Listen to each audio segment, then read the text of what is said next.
إن الحمد لله نحمده ونستعينه ونستغفره ونعوذ بالله من شرور أنفسنا ومن سيئات أعمالنا من يهده الله فلا مضل له ومن يضلل فلا هادي له وأشهد أن لا إله إلا الله وحده لا شريك له وأشهد أن محمدا عبده ورسوله يا أيها الذين آمنوا اتقوا الله حق تقاته ولا تموتن إلا وأنتم مسلمون يا أيها الناس اتقوا ربكم الذي خلقكم من نفس واحدة وخلق منها زوجها وبث منهما رجالا كثيرا ونساء واتقوا الله الذي تساءلون به والأرحام إن الله كان عليكم رقيبا يا أيها الذين آمنوا اتقوا الله وقولوا قولا سديدا يصلح لكم أعمالكم ويغفر لكم ذنوبكم ومن يطع الله ورسوله فقد فاز فوزا عظيما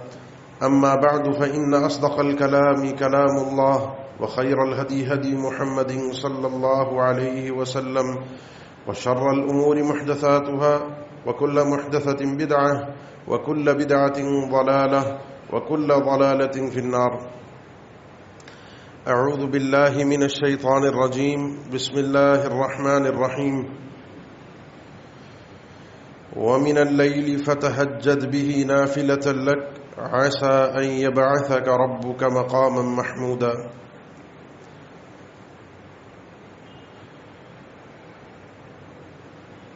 ایک مومن کا اصل ہدف آخرت کی کامیابی اور اللہ تعالی کی رضا ہے.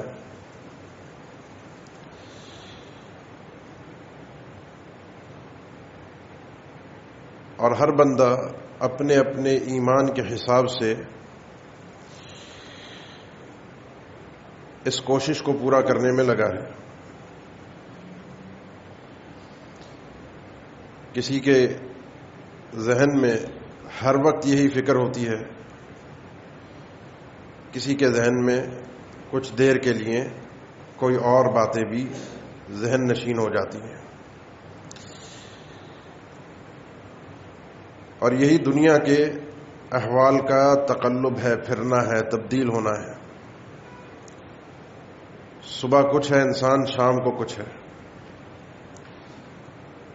لیکن کوشش ایک سچا مومن یہی کرتا ہے کہ کسی نہ کسی طریقے سے آخرت میں کامیاب ہوں، آخرت میں سرخرو ہو جاؤں. اور آخرت ایک ہی جملے میں اللہ تعالیٰ نے اس کو بیان فرما دیا ہے، مالک یوم الدین. اس دن کا اکیلا مالک اللہ ہے. مالک تو وہ آج بھی ہے، جو وہ چاہے کر سکتا ہے. اس کے کسی حکم میں کوئی رکاوٹ نہیں ڈال سکتا، کوئی اس کو عاجز کرنے والا نہیں ہے، کوئی چیز اس کو روک نہیں سکتی. لا مانع لما اعطیت ولا معطی لما منعت. لیکن اس دن یہ جو چھوٹے موٹے ہم انسانوں کو اختیارات ملے ہیں، ہمارے اختیارات سلب ہو جائیں گے. ہمارے پاس اپنی مرضی سے قدم ہلانے کا بھی اختیار نہیں ہوگا. جو اختیار ہوگا وہ رب تعالیٰ کی اجازت سے ہوگا. وہ اکیلا مالک ہوگا، اکیلی اس کی بادشاہت ہوگی.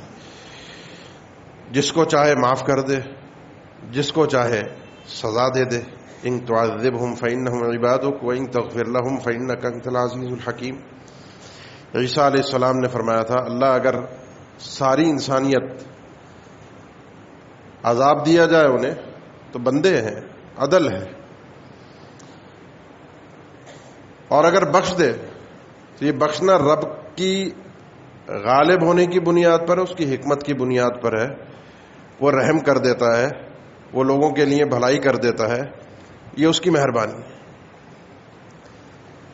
اب ہم آخرت کے جب میدان میں پہنچتے ہیں، میدان محشر لگتا ہے، تو یہاں پر تھوڑے سے احوال رب تعالی نے تبدیل کر دیے کہ جو اس دنیا میں اللہ کے لیے جیے گا، اللہ کے لیے اپنی جان، اپنا مال اور اپنی عزت کو قربان کرے گا،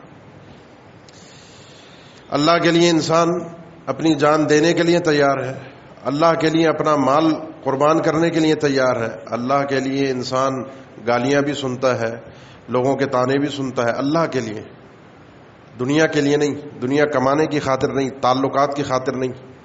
اگر یہ اس کا اسلوب ہے، اس انداز میں وہ زندگی گزار رہا ہے، تو یہ سمجھ لے کہ وہاں ان سب چیزوں کا بدلہ اسے رب تعالیٰ کی طرف سے عطا کیا جائے گا۔ بات آتی ہے عزت کی، کیونکہ رب تعالیٰ کے لیے جب انسان دنیا میں کچھ کرتا ہے، کسی کو کوئی نصیحت کرتا ہے، کسی کو کچھ سمجھاتا ہے، تو لوگوں کے پاس ایک فہرست ہوتی ہے اپنا دفاع کرنے کے لیے اور سمجھانے والے، خیر خواہ نصیحت کرنے والے کو شرمندہ کرنے کے لیے، صرف اپنی برتری اور فوقیت ظاہر کرنے کے لیے کہ ہم غلط نہیں تم غلط ہو۔ یہ سلسلہ اگر آپ کو سمجھنا ہے تو قرآن مجید آپ جانتے ہیں، نوح علیہ السلام، قوم عاد، قوم ثمود، ان کے انبیاء کے ساتھ جو جو مکالمے ہوئے ہیں قرآن مجید میں سب مذکور ہے۔ قوم نے ہر طرح کی ان کی دلیلوں کا جواب اسی بنیاد پر دیا کہ ما نراک الا اتبعکہم اراذلنا بادی الرأی، آپ کے پیچھے چلنے والے نوح علیہ السلام یہ جو لوگ ہیں بڑے گھٹیا جاہل لوگ ہیں، موٹی عقل والے لوگ ہیں، ان کو تو آپ نے بیوقوف بنا کے رکھا ہے۔ یہ طعنے، یہ گالیاں، یہ ساحر، یہ مجنون، اللہ کے دین کی خاطر صادق اور امین سے ساحر اور مجنون بن جانا اور اس کو سہ لینا، جواب نہ دینا، یہ آسان بات نہیں تھی۔ اب وہاں نظام یہ ہے کہ وہاں جس شخص نے اس دنیا کے اندر سب سے زیادہ اللہ کے لیے قربانی دی ہے، وہ شخص وہاں پر شفاعت عظمیٰ کا مستحق ہے، اور وہ ہیں اللہ کے نبی جناب محمد الرسول اللہ صلی اللہ علیہ وسلم۔ آپ نے خود فرمایا اوذیت فی اللہ وما یؤذی احد واخفت فی اللہ وما یخاف احد، جو تکلیفیں مجھے راہ الہی میں دی گئی ہیں کسی کو نہیں دی گئی، جو اذیتیں مجھے سہنی پڑی ہیں کسی کو نہیں سہنی پڑی، جس طریقے سے مجھے ڈرایا گیا ہے اس طریقے سے کسی کو ڈرایا نہیں گیا۔ اب اسی لیے جب انسانیت اللہ کے اختیار سے، اللہ کے حکم سے وہاں میدان محشر میں پہنچ کر پریشان ہوگی کہ ہوگا کیا، کہاں جائیں گے، کیا مسئلے کا حل نکلے گا، آدم علیہ السلام، نوح علیہ السلام، ابراہیم علیہ السلام، انبیاء کے پاس ایک ایک کر کے جائیں گے۔ تفصیلی حدیث ہے، صحیح بخاری، صحیح مسلم وغیرہ میں مروی ہے کہ صرف اتنی بات رب تعالیٰ سے کر دی جائے کہ ہمارا حساب و کتاب شروع ہو، یا جنت ہے یا جہنم ہے، جہنم بھی سہ لیں گے، یہ جو تکلیف ہے اور اذیت ہے یہ نہیں سہی جاتی، کہ کیا ہوگا، یہ جو کشمکش ہے یہ نہیں برداشت ہو رہی۔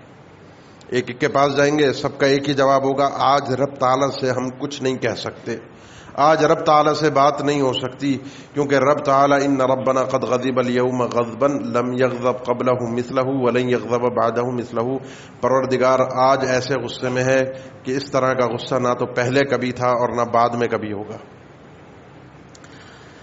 کسی کی جرت نہیں ہوگی۔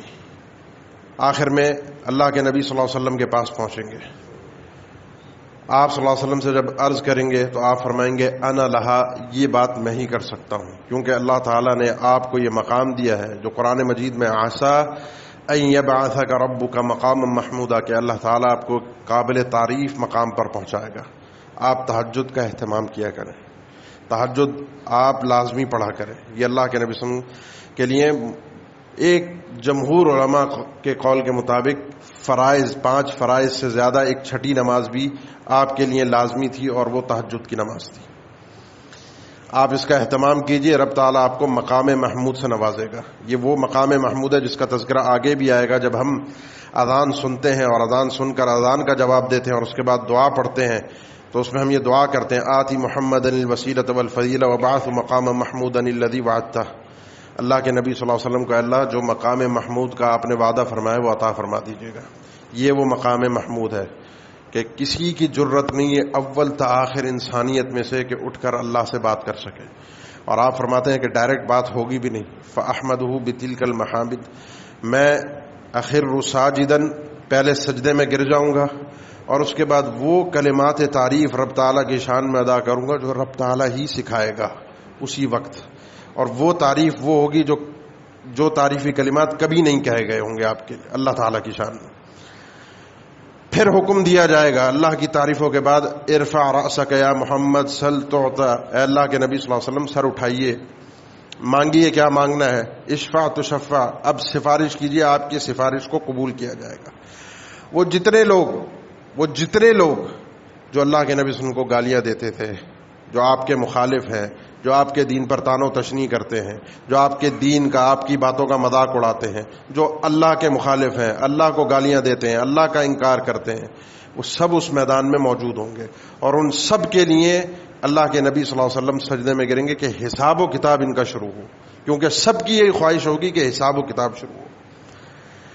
یہ وہ مقام ہے، عزت ہے، مقام محمود ہے جو اللہ کے نبی صلی اللہ علیہ وسلم کو قابل تعریف مقام، قابل عزت مقام۔ مالک یوم الدین، مالک تو اللہ ہے، عزت اس نے رب تعالیٰ نے اللہ کے نبی صلی اللہ علیہ وسلم کو عطا کی۔ اس کے بعد حساب و کتاب ہے، اور اس کے بعد اللہ کے نبی صلی اللہ علیہ وسلم کی سفارش کا سلسلہ آگے چلتا ہے۔ اس سفارش کو سمجھنے سے پہلے 3 باتیں، اور اس سفارش کو جاننے کے بعد چند باتیں لازمی سمجھنا ضروری ہے۔ جب یہ بات ہمارے ذہن میں اچھی طرح سے بیٹھ چکی ہے کہ مالک یوم الدین، بادشاہت اللہ کی ہے، تو اللہ نے واضح الفاظ میں فرمایا وَكَم مِّن مَلَكٍ فِي السَّمَاوَاتِ وَالْأَرْضِ لَا تُغْنِي شَفَاعَتُهُمْ شَيْئًا، آسمان اور زمین میں فرشتے ہوں، کوئی بھی مخلوق ہو، کوئی بھی آ جائے، يَوْمَئِذٍ لَا تَنفَعُ الشَّفَاعَةُ عِندَهُ إِلَّا لِمَنْ أَذِنَ لَهُ، جس کو اجازت رب تعالی عطا کرے گا کہ یہ سفارش کر سکتا ہے، اس کو اجازت ہے سفارش کرنے کی، وہی سفارش کرے گا۔ ہر آدمی منہ اٹھا کے بات نہیں کر سکتا رب تعالیٰ سے۔ مالک یوم الدین کا تقاضا یہی ہے، جس کو اجازت ہوگی وہی سفارش کرے گا، جس کے لیے اجازت ہوگی کہ اس کی سفارش کی جائے اس کی سفارش ہوگی۔ یومئذ لا تنفع الشفاعۃ الا لمن اذن له، جس کے لیے اجازت ہوگی کہ اس کی سفارش کی جائے، اور جتنی سفارش کی اجازت ہوگی اتنی ہی سفارش ہوگی۔ اللہ کے نبی صلی اللہ علیہ وسلم نے اپنے چچا سے کہا تھا قل لا الہ الا اللہ فی اذنی اشفع لک بها عند اللہ، ایک دفعہ کان میں کلمہ پڑھ دیں، اس کلمے کی بدولت کل قیامت کے دن میں آپ کی سفارش کروں گا۔ چچا نے کہا تھا لولا ان تعیرنی قریش لاقررت بها عینک، اگر قریش کے تانوں کا مجھے ڈرنا ہوتا کہ وہ کہتے باپ دادا کا دین چھوڑ کے مر گیا، یہ صحبت کے اثرات ہیں، دوستی کے اثرات ہیں، تو میں تیری آنکھوں کو ٹھنڈا کر دیتا کلمہ پڑھ کے۔ جانتا وہ آدمی تھا، دل سے بڑی خدمت کی تھی، بڑا دفاع کیا تھا اس آدمی نے اللہ کے نبی صلی اللہ علیہ وسلم کا۔ یہی جملہ اللہ کے نبی صلی اللہ علیہ وسلم نے ایک اور کو کہا تھا، اور وہ تھا یہودی بچہ جس کا تذکرہ میں اکثر کرتا ہوں، صحیح بخاری میں، دیگر کئی کتب حدیث میں، آپ کی خدمت میں آیا کرتا تھا۔ ایک دن نہیں آیا، اطلاع ملی کہ بیمار ہے اور بہت سخت بیمار ہے، یہودی بچہ۔ آپ صلی اللہ علیہ وسلم بھاگتے ہوئے اس کے پاس گئے، یعنی حدیث کے الفاظ ہیں کہ تیز چال آپ نے چلی، پہنچے، واقعتاً آخری سانسیں تھیں، آپ نے اس سے بھی یہی کہا کہ قل لا الہ الا اللہ اشفع لک بها عند اللہ، لا الہ الا اللہ پڑھ دو، میری خدمت جو کی ہے اس کا صلہ اسی وقت ملے گا جب تک لا الہ الا اللہ نہیں پڑھو گے، پڑھ دو گے تو صلہ مل جائے گا، سفارش اس وقت ملے گی جب لا الہ الا اللہ پڑھو گے۔ واقعہ آپ جانتے ہیں، اس نے اپنے باپ کی طرف دیکھا، باپ یہودی تھا، جانتا تھا یعرفونہ کما یعرفون ابناءہم، اس نے کہا تو ابو القاسم، بچے نے کلمہ پڑھا، ادھر کلمہ پڑھا، ادھر اس کی روح نکل گئی، اور ادھر اللہ کے نبی صلی اللہ علیہ وسلم اس کے فوت ہونے پر خوش ہوئے۔ آپ کو خوشی اس بات کی تھی کہ اس شخص کی، اس بچے کی زندگی کا آخری کلمہ، آخری بات جو اس کی زبان سے نکلی تھی وہ لا الہ الا اللہ الحمدللہ الذی انقذہ من النار۔ تمام تعریفیں، شکر اس رب تعالیٰ کا ہے جس نے اس بچے کو جہنم کی آگ سے بچا لیا۔ یہ سمجھنا ضروری ہے کہ سفارش ہر ایک کی نہیں ہو سکتی، ہر کوئی نہیں کر سکتا، اپنی مرضی کے حساب و کتاب سے نہیں ہو سکتی۔ اس بات کو اچھی طرح اپنے ذہن میں بٹھا لیجئے کہ مالک یوم الدین، سفارش کا نقطہ نظر ہمارے ذہنوں میں موجود ہے، شفاعت کا نقطہ نظر موجود ہے، اور اس نقطہ نظر نے ہمارے ایمان کو اللہ سے ہٹا کر مخلوقوں کے ساتھ جوڑ دیا ہے، ہمارے آسر دوسروں کے ساتھ بن گئے، جیسے مشرکین مکہ تھے، ہؤلاء شفاعؤنا عند اللہ، یہ بت جو کھڑے ہیں وہ بت نہیں تھے ان کے، وہ جو پتھر کھڑا کر کے مورتی بنا کر پوجتے تھے، آج بھی جو ہندو مورتیوں کو پوجتے ہیں وہ مورتی نہیں ہے. کتنے آپ لوگ، آج تو میڈیا کا دور ہے، آپ کے پاس ویڈیوز آتی ہیں ان کے، کوئی کبھی میلے ہوتے ہیں، کبھی کوئی تقریبات ہوتی ہیں، کوئی ان کے مذہبی رسومات ہوتی ہیں، اس کے بعد وہ اپنے انہی بتوں کو لے جا کر کوئی گٹر میں ڈال رہا ہوتا ہے، کوئی کہیں ڈال رہا ہوتا ہے. وہ تعظیم اس بت کی نہیں ہے ان کے نزدیک بھی. یہ ہمارے ذہن میں فلسفہ غلط ہے. وہ پتھر کو ڈائریکٹ نہیں پوج رہے، وہ مورتی اصل میں کسی شخصیت کے نام پر بنائی گئی مورتی ہے. اصل مقصود وہ شخصیت ہے، وہ انسان ہے جو اس مورتی کے سامنے، مورتی کی شکل میں ان کے سامنے موجود ہے. وہ اس انسان کو پوج رہے ہیں. اور مشرکین مکہ بھی یہی تھا، ہؤلاء شفعاؤنا عند اللہ. یہ مورتی نہیں ہے، یہ اس سے پہلے اس کے پیچھے انسانیت ہے، انسان کھڑے ہیں جو نیک لوگ تھے. یہ نیک لوگ سفارشی ہیں اللہ کے ہمارے، یہ بخشوائیں گے ہمیں. ہم نماز پڑھیں نہ پڑھیں یہ بخشوا لیں گے، ہم روزے رکھیں نہ رکھیں یہ بخشوا لیں گے، ہمیں وضو کرنا آتا ہو نہ کرنا آتا ہو یہ بخشوا لیں گے، قرآن پڑھنا آتا ہو نہ آتا ہو یہ بخشوا لیں گے. بس ہمیں ایک رسومات انہوں نے عطا کر دی ہیں کہ یہ رسم پوری کر لو، اس رسم کے ذریعے سے یہ آدمی راضی ہو جائے گا، اس کو راضی کر لیا تو یہ اللہ کو راضی کر کے ہمیں جنت میں ڈلوا دے گا. کیا یہ نظریہ بہت سے مسلمانوں کا، ان لوگوں کا نہیں ہے جو کلمہ پڑھتے ہیں؟ وہ بھی تو یہی سمجھتے ہیں بہت سے لوگوں کے بارے میں، نیک لوگوں کے، صالحین کے بارے میں، کہ ان کو راضی کر لیا تو اللہ راضی ہو جائے گا. اللہ نے اپنی رضا کبھی بھی کسی مخلوق کے ساتھ نہیں جوڑی. مخلوق کی رضا کے لیے اللہ نے اپنی رضا کو شرط قرار دیا ہے. میں راضی ہو گیا تو سب کو راضی کر دوں گا، لیکن رب راضی نہیں ہوا اور سب راضی ہو گئے تو کوئی فائدہ نہیں ہے. اس لیے تعلق جو مضبوطی ہے وہ اللہ کے ساتھ ہونی چاہیے. مالک اللہ ہے، عظمت اللہ کی ہے، انسان کا دل اللہ کے ساتھ جڑنا چاہیے. اور یہ بات یاد رکھیے، اللہ کے ساتھ اپنے دل کو جب مضبوط کریں گے جبھی شفاعت نصیب ہوگی. یہ تو وہ شفاعت ہے جو سب کو نصیب ہوگی. اس کے بعد اللہ کے نبی صلی اللہ علیہ وسلم آگے بڑھیں گے. آگے حساب و کتاب کا مرحلہ ہوگا. اس میں سے آپ کو پہلے ہی حکم ہوگا، اخرج من امتک من لا حساب علیہ وادخلہم الجنۃ من الباب الایمن من ابواب الجنہ. اپنی امتیوں میں سے ان لوگوں کو الگ پہلے کر دیجئے جنہوں نے کوئی حساب و کتاب نہیں دینا، ان سے کچھ نہیں پوچھا جائے گا انہوں نے زندگی کیسے گزاری، ان کو ڈائریکٹ جنت میں بھیجا جائے گا. ان کو آپ پہلے الگ کر لیجئے، یہ بھی آپ کا کام ہے. اور ان کو جنت کے دائیں دروازے سے جنت میں داخل کیا جائے گا. ساری انسانیت یہ بغیر حساب و کتاب والے ہیں، جن کا حساب و کتاب ہوگا اور وہ کامیاب ہو جائیں گے اپنے حساب و کتاب میں. پل صراط سے گزریں گے، پل صراط سے گزرنے کے بعد بھی ساری انسانیت کو روکا جائے گا. جو صحیح بخاری کی حدیث ہے، وہاں پر روک کر وہ جو دلوں کے اندر ایک دوسرے کے لیے یہاں پر کچھ نہ کچھ بغض، کینہ، عداوت، دشمنی، کوئی کسی کے لیے یہ دلوں کے اندر لوگوں کے موجود ہوتی ہے، رکھی ہے، اس کو نکالا جائے گا.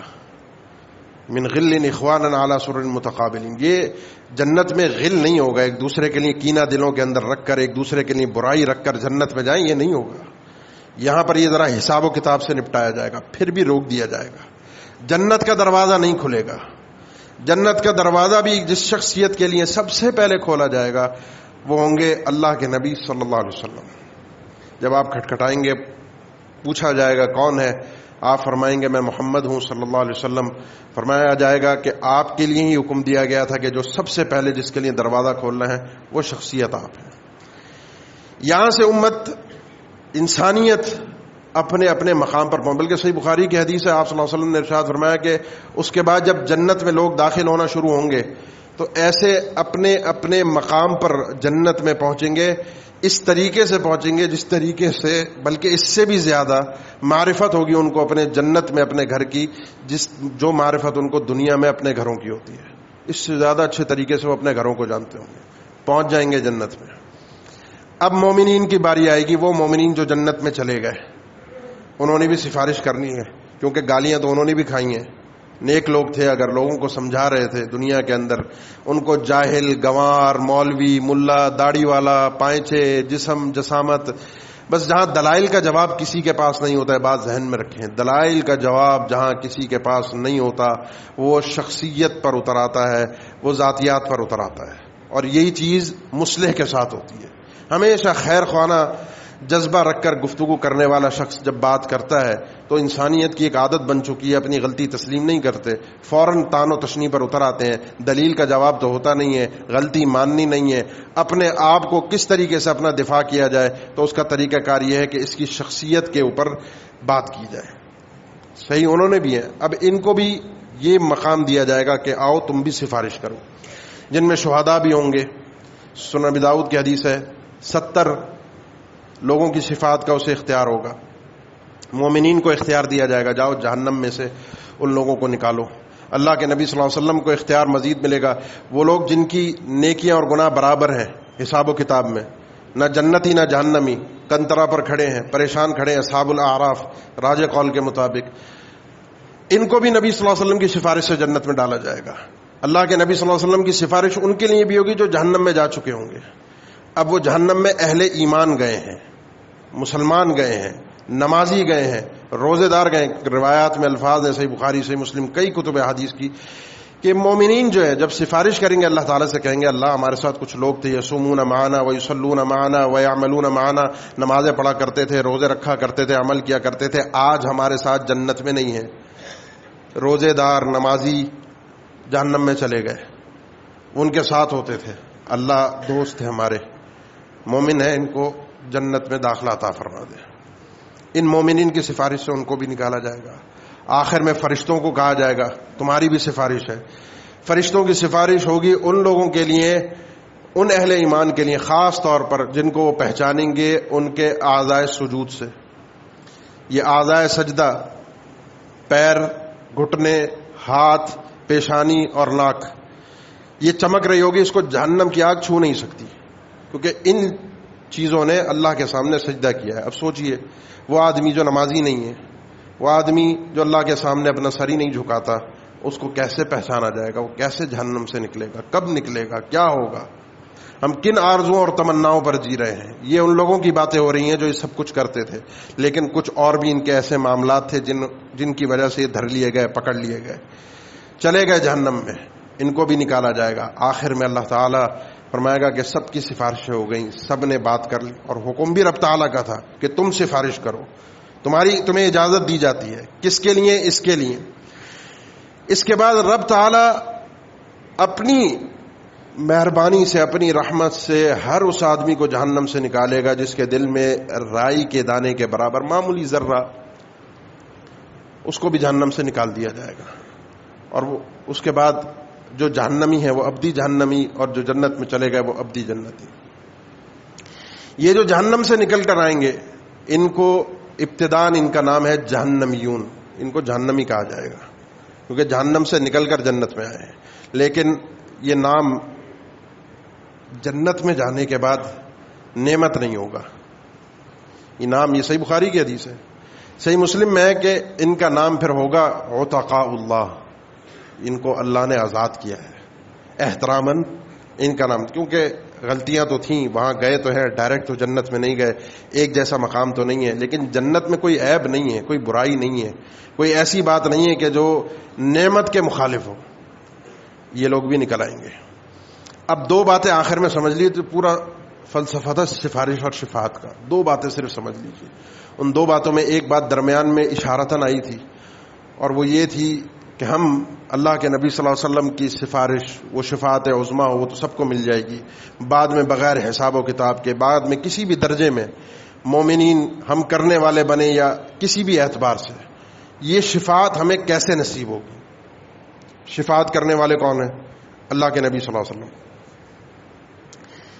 کسی نے بھی کبھی بھی صحابی نے اللہ کے نبی صلی اللہ علیہ وسلم کی زندگی میں اس سفارش کو آپ سے طلب نہیں کیا کہ اللہ کے نبی میری سفارش فرمائیے گا، میں آپ سے استدعا کرتا ہوں، میں آپ سے یہ درخواست کرتا ہوں۔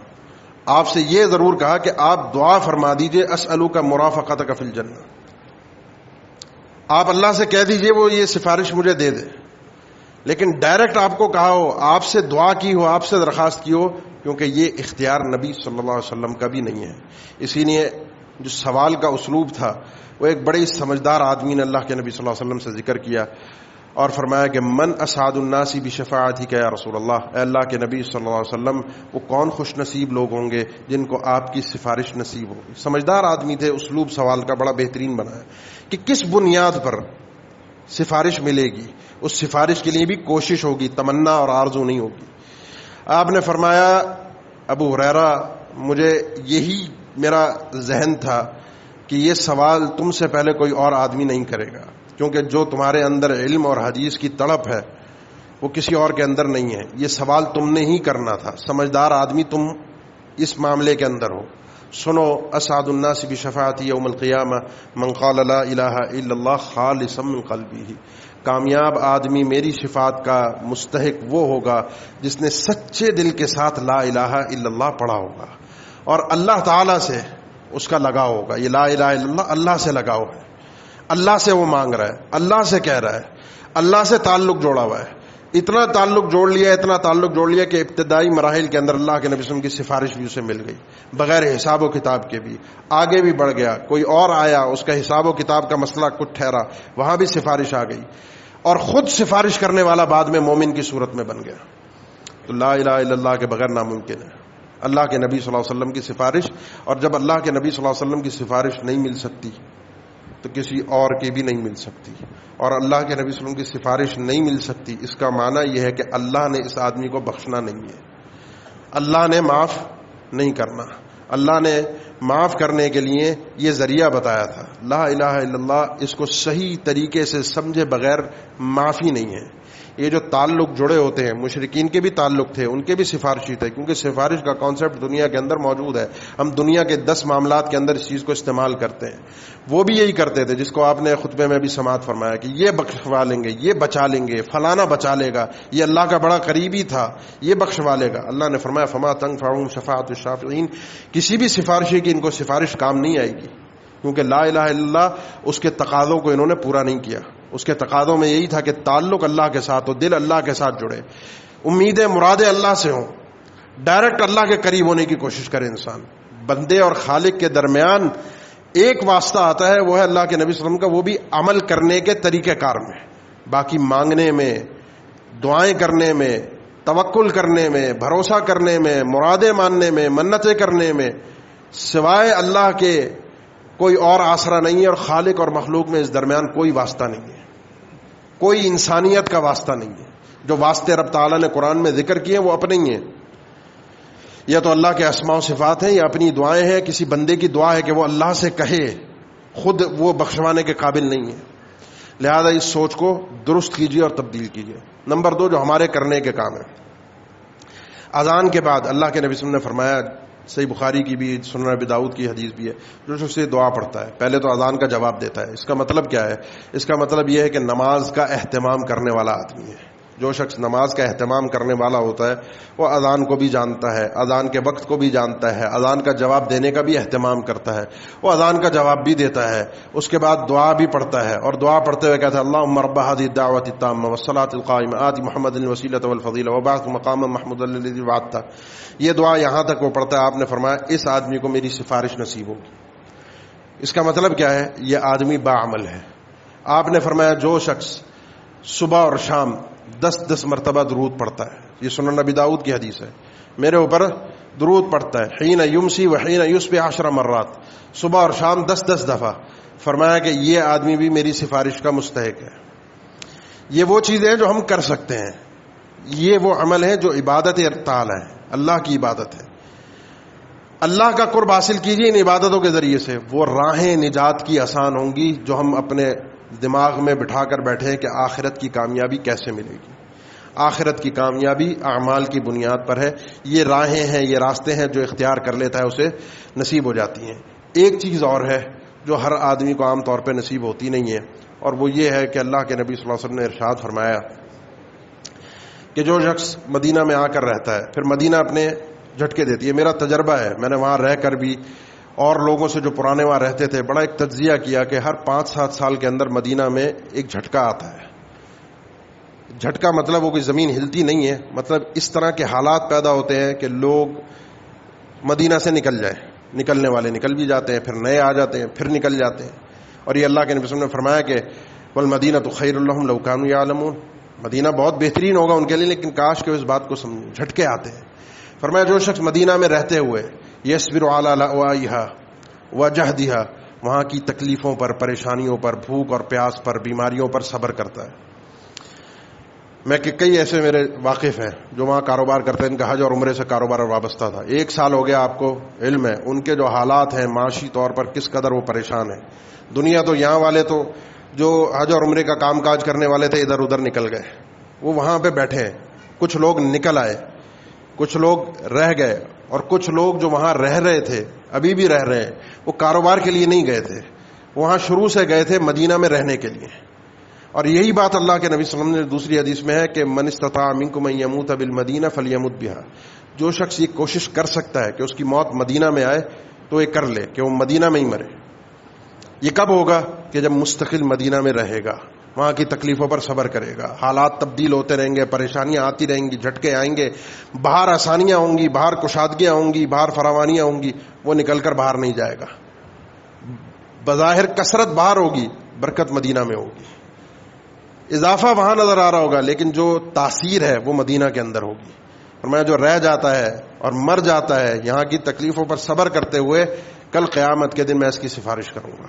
یہ مدینہ اللہ کے نبی صلی اللہ علیہ وسلم کا شہر ہے، اس کے اپنے فضائل ہیں، یہ ایک الگ موضوع ہے۔ آخر میں پھر 1-2 جملے آپ کو پورے خلاصے کے طور پر سمجھا دوں۔ اللہ سے تعلق جوڑ لیجئے، اللہ عزت بھی دے گا، مال بھی دے گا اور جان بھی دے گا، سب چیزیں اعلیٰ مقام کے ساتھ ملیں گی جو شخص دنیا میں ان چیزوں کو رب تعالیٰ کے لیے قربان کرتا ہے۔ آخرت کی کامیابی قربانیوں پر ہے، تمناؤں اور آرزوؤں پر نہیں ہے۔ اقول قولی ھذا واستغفر اللہ لی ولکم وآخر دعوانا الحمد للہ رب العالمین۔